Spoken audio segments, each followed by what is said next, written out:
அண்மைச் செய்தி. தாவிக எம்எல்ஏவிடம் பேரம் பேசியதாக பதிவு செய்யப்பட்ட வழக்கில் செந்தில் பாலாஜியின் முன்ஜாமீன் சட்ட நடைமுறைகளை நிறைவு செய்வதில் இழுபறி ஏற்படுத்தியிருப்பதாக தெரிவிக்கப்பட்டிருக்கிறது. கூடுதல் விவரங்களை செய்தியாளர் மாணிக்கம் வழங்க கேட்கலாம். மாணிக்கம், வணக்கம். விவரங்களை பதிவு பண்ணலாம். தாவேக்காவுடைய ஊத்தங்கரை சட்டமன்ற உறுப்பினர் இளையராஜாவிடம் தான் கட்சி மாறி வாக்களிக்க வேண்டும், ஆட்சிக்கு எதிராக கருப்பு நடவடிக்கை எடுக்கப்பட்டதாகவும் தன்னிடம் பேரம் பேசப்பட்டதாகவும் அவர் திருவல்லிக்கேணி காவல் நிலையத்தில் வழக்கு தாக்கல் செய்திருந்தார். அந்த வழக்கின் அடிப்படையில முன்னாள் திமுக அமைச்சர் செந்தில் பாலாஜி, அதே போன்று அவருடைய சகோதரர் அசோக் ஆகியோரும் இந்த பேரம் பேசப்பட்டதான வழக்கில் தொடர்பு இருப்பதாக குற்றம் சாட்டப்பட்டிருந்தது.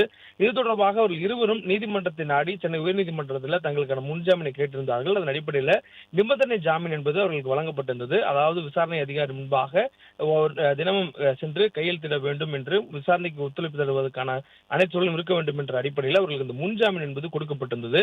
இப்படியான சூழலில் நீதிமன்றம் உத்தரவு பிறப்பித்ததுக்கு பிறகாக அதனுடைய உத்தரவு நகல் கிடைப்பதற்கான காலதாமதம், அதைத் தொடர்ந்து சனி ஞாயிறு என்ற விடுமுறை நாட்களில் தொடர்ச்சியாக வந்ததனால் நிபந்தனைக்கான ஜாமீனுக்கு கொடுக்கக்கூடிய அந்த ஷூரிட்டி கொடுப்பதில் சட்ட நடைமுறைகள் இன்னும் முழுமையாக முடியவில்லை என்ற காரணங்களால இன்னொருடம் அவர்கள் அந்த நீதிமன்றத்துடைய நிபந்தனை அடிப்படையில் காவல்துறை முன்பாக ஆஜராகவில்லை என்ற தகவல் சொல்லப்பட்டிருக்கிறது. அவர்களுக்கு ஜாமீன் கொடுக்கப்பட்டிருந்தாலும் இந்த ஷூரிட்டி சமர்ப்பிக்கப்பட்டது பிறகாகவே அவர்கள் ஆஜராகுவதற்கான சட்ட நடைமுறைகள் இருப்பதாக சொல்லப்படுகிறது.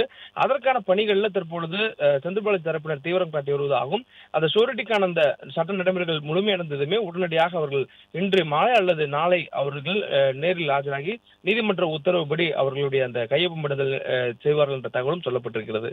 பிளே ஸ்டோர் மற்றும் ஆப் ஸ்டோரில் இருந்து பாலிமர் செயலியை QR கோடு மூலம் பதிவிறக்கம் செய்யுங்கள். செய்திகளை உடனுக்குடன் பெறுங்கள்.